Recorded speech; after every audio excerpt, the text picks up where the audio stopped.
Hello everyone. Don't mind my crazy curly hair. I just crimped it and it's a little big right now, so we're just gonna let it settle. But we are excited to do our weekly market video update. I'm just waiting for Ben to hop on and then we can get going. I hope everyone is having a wonderful Wednesday. All good over here.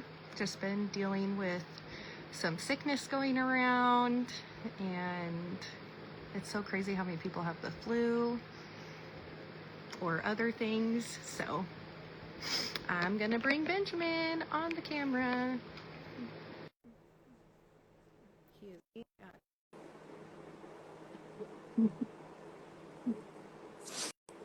I was just telling them how puffy my hair is right now. Gotta let it settle. Looks amazing.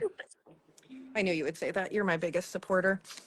Anyway, so today we are going to follow up with some of the stuff that people asked last week or hot topics that came into light through conversations. So we're just here consistently as your favorite real estate agent and mortgage lender, the relationship of choice for real estate.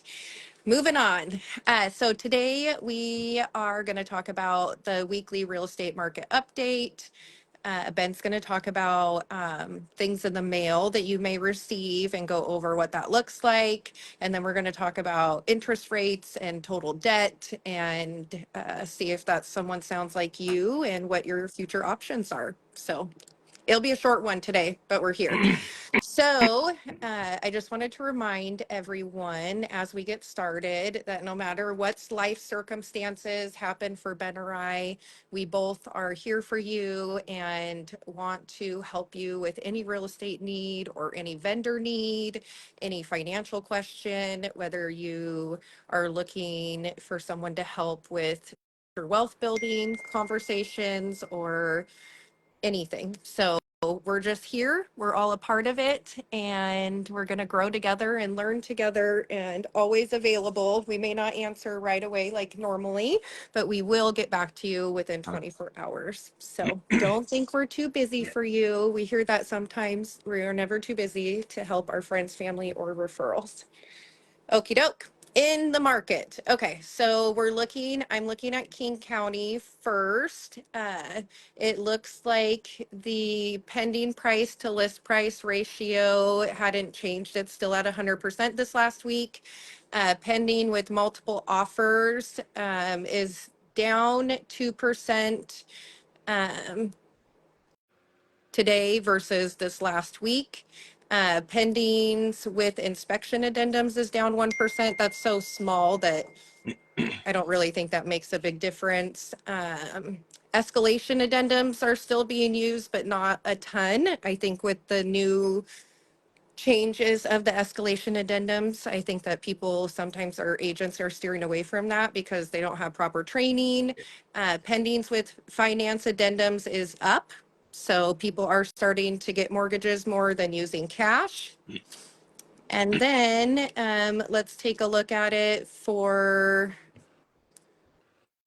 January listings from a year ago for our area. They were at 7,084 for January, and we ended at 10,241 this year. So that's a big deal. Yeah. That increased year over year by 44.6%. So that's awesome.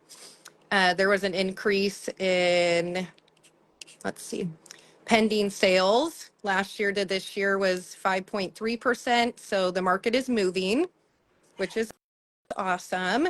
And then sold listings were up another 5%. So that's exciting. Months inventory supply went from 2.1 to 2.8 in January. So I know I've heard people say, oh, the market's going to crash. The market isn't crashing. Year over year, prices have increased anywhere from 2 to 8%. Now, obviously, there was a huge increase during the COVID year, so that kind of skewed the numbers a little bit. But, I don't know anywhere where you can, I have a client, he went pending today. He owes 354 on the house, selling it for 615. His net proceeds are right around 210,000, and he's owned it for 10 years. I don't know many people that could save 20 grand a year over year as an investment, or make 20 grand. Now, he did refinance a couple times, so he did take some of his equity out sooner, so it would be even more. But, he's going to walk away in real estate investing with $210,000 in his pocket. So that's a big deal. Huge. A huge deal. So moving on, take it away, Ben. Hi, Jenica. Awesome. Well, hi, Luke. 2 nuggets today. Okay. I'm going to surprise with one just because I was running some numbers and I was just really surprised where the kind of debt load is in the United States right now. So the first thing I wanted to let everyone know is mortgage companies are desperate for transactions.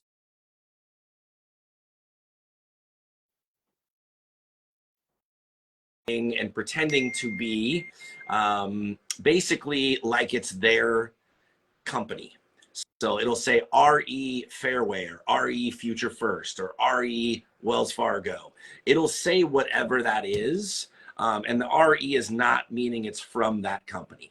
So if you go to the bottom in the little small print all the way at the bottom or on the back of the page, they have to put it somewhere. It'll say who the company is, their address, and their MLS number. So if you want to make sure you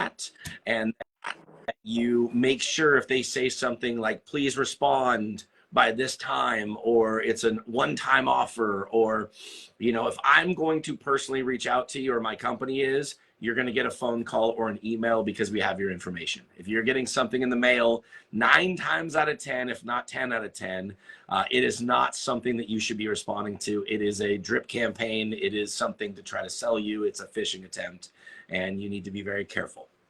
So that's my first little nugget today. I've had a lot of people ask me and say, hey, you sent me something, Ben, and I did not send them anything. And if I need them, I will reach out to you, or vice versa, please reach out to me. The second I think is huge right now is the debt in the United States is crazy. I mean, so many people have credit card debt and auto loans and high payments, where payments on cars used to be $250 to $350. They're $850 plus. When you buy a home or buy a car these days. So doing a combined interest rates, which kind of goes into the interest rate conversation we're going to have, a combined interest rate when you're looking at your overall debt and where you're at fully, sorry, someone keeps calling, when you're looking at your overall debt, I just took a client who